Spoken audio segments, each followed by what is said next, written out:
You are listening to a summary of Simple Habits for Complex Times, a book by Garvey Berger and Keth Johnston.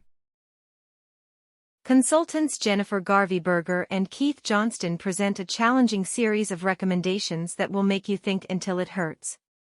They emphasize that survival and success in a VUCA world, one with volatility, uncertainty, complexity, and ambiguity, means you have to do what is difficult and often counterintuitive. Read and digest each chapter, reflect on it, discuss it, and then move on to the next. In implementing the author's ideas, follow their advice, gather varied perspectives, listen, experiment, learn, adjust, and repeat. They show you how to work your way toward an agile, alert, and ever-adapting organization. Leaders have grappled with volatility, uncertainty, complexity, and ambiguity (VUCA) for millennia. But circumstances differ today. Today, unlimited information and data confront leaders, much of it flowing in real time and changing by the minute. Leaders must consider more factors than they can predict by relying on the past. Consider what is possible in an unknown future. Evolution made people pretty good at making decisions according to what worked in the past. But in many circumstances, previously reliable understandings no longer apply. Now you must consider a range of possible scenarios. But knowing when and how to do that kind of thinking doesn't come naturally to many people. Mastering this necessary new skill means forming new habits of mind. Get used to asking new and genuine questions.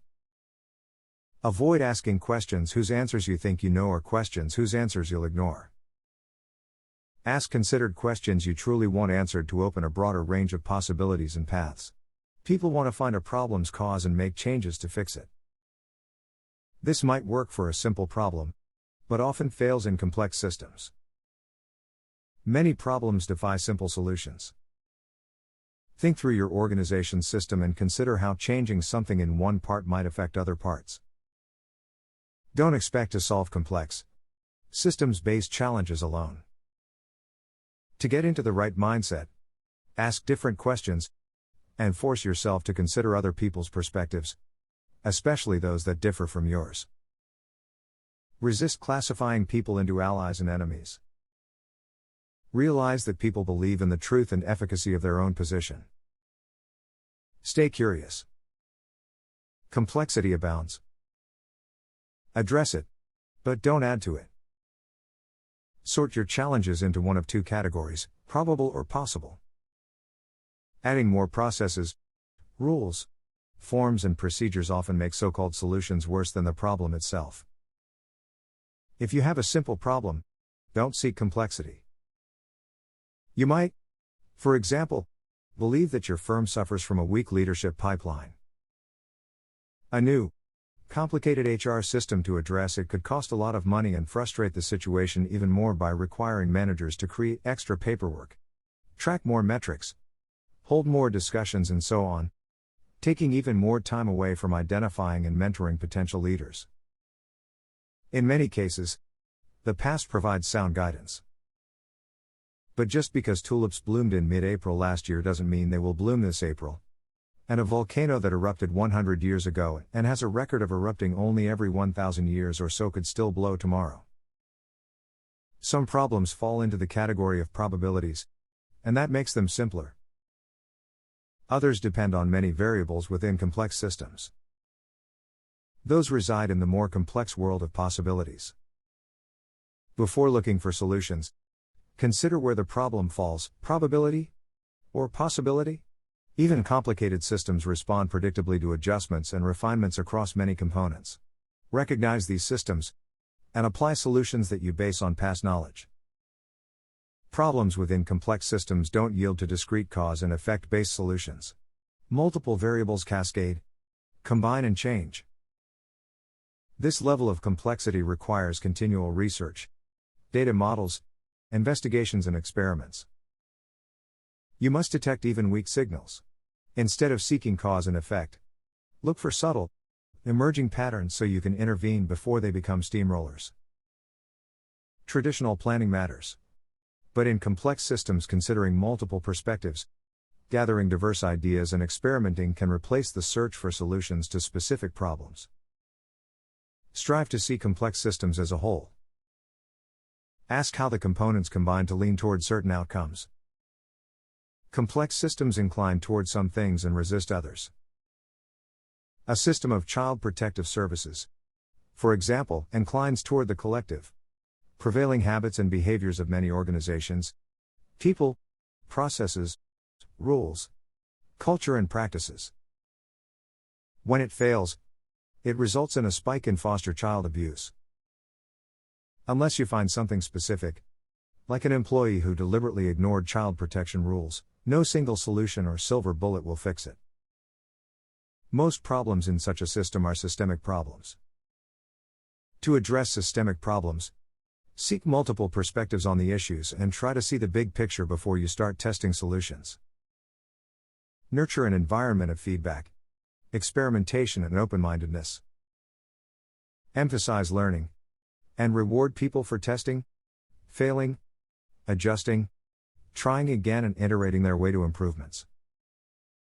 These problems require a series of experiments that you follow up with learning, adjusting and additional experiments that will nudge you closer to understanding possible solutions. Agile organizations must master giving and receiving feedback up, down and throughout the organization. Difficult conversations don't come naturally. They take practice. Fight the notion that you know everything, though leaders resist this attitude change. Don't view the people to whom you give feedback as problems you have to solve. Approach all conversations as learning opportunities. Ask, what do I have to learn here? This mindset shift, whether in a performance review, casual conversation or meeting, changes how you perceive others and the questions you ask. Enter every interaction with the attitude that you will learn something. Remember that what you know, no matter how right it feels, is always only part of the truth. Ask other people for facts and evidence first, without judgment. Get them to say how they feel about an issue, and ask them to describe its impact. You may have good information, but you still have to learn from it by truly listening, which can be as difficult as providing sound feedback. The secret to good listening is to shift from thinking about what people's words mean to you and considering what their words mean to them. Learning to listen deeply, not while planning what you'll say next, takes conscious effort and time. Though you may know little of what the future holds, set a clear and unambiguous direction. The people you lead crave clear direction and priorities, especially in volatile, changing times. But in complex systems, leaders can't know enough to articulate a clear vision, define a precise course of action or set the priorities that their people need to go forth and execute. Given many perspectives and ideas, leaders must set a clear direction. A path on which people can experiment and learn constantly, within boundaries their leader defines. Start with a shared vision, not a snapshot of the future or a set of targets, but establishing a direction that moves your organization toward the story you want to tell. Connect your vision to purpose and values. Listen to people, collect their viewpoints and ideas, and be aware of their signals, even weaker signals. Consider what your organization and system lean toward doing, the inclinations, and how they may need to change. Move inclinations through change gradually, with nudging and experimentation. Consider the boundaries within your organization. These boundaries, explicit and implicit, define people's behaviors and your culture. Get people's perspectives on the boundaries, and then define and document these parameters. Decide which to keep and which to discard. Make sure everyone knows the boundaries within which to conduct safe-to-fail experiments. To inspire trust, communicate a clear direction, admit what you don't know and explain how you feel about it. Describe what you mean by a safe-to-fail experiment using examples from the past. Celebrate what leaders and employees did that worked, and explain what they did that failed. Emphasize learning, and align people around the boundaries so that their efforts move in the broad direction you set. For example, Facebook rolls out changes continuously to small percentages of its users to gauge the impact of its experiments. These safe-to-fail experiments protect current attractors, their user interface, for example, and test new ones, such as a possible Facebook cryptocurrency. Run small experiments in parallel, and choose some that turn out contrary to your expectations. Repeat them at different times and in different contexts.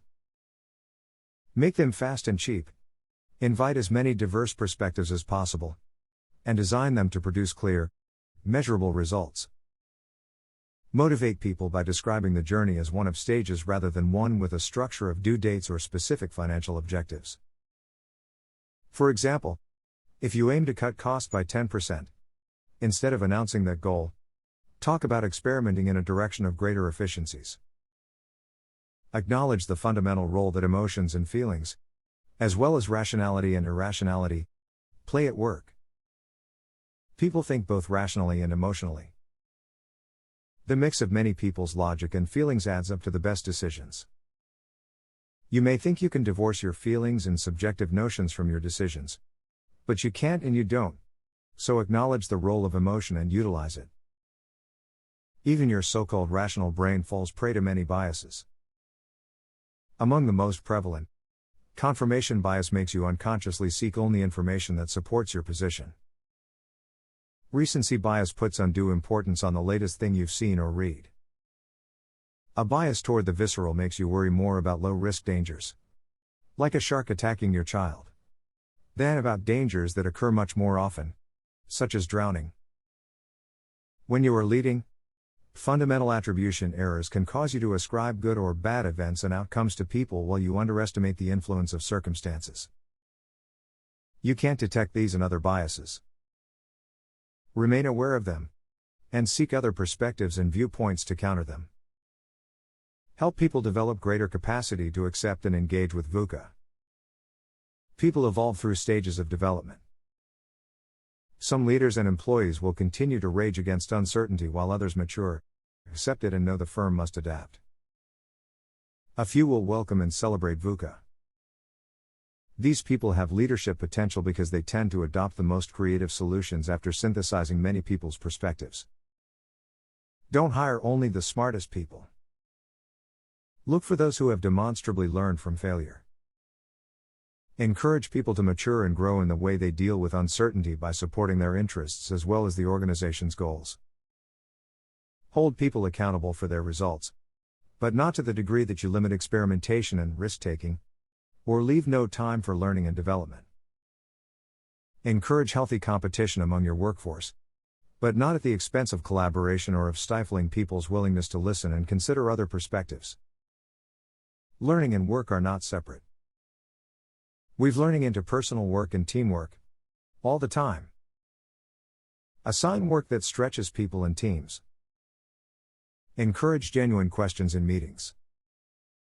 Ask people to share at least one thing they've learned.